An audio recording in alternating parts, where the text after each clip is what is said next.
thought I'd pop up Stonehenge. After taking that shot of the Sturgeon Moon the other day, a lot of people calling it fake and Photoshop, and so I thought, got a spare half an hour, thought I'd come up and just show you that it's not fake. So there's the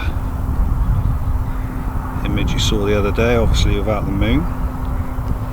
Here's my gear, Canon 6D2 and a Sigma 150-600, full extended 600mm. Alright, let's have a look.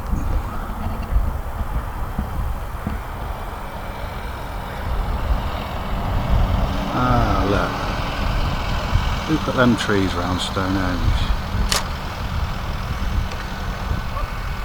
Well, there you go. Hope that's put an end to that.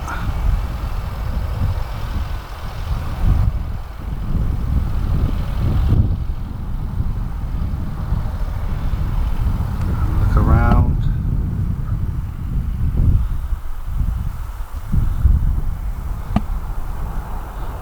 As you can see, I'm right up by these trees. I'm not actually as far as I went the other day. Just wanted to prove my point. Thank you very much.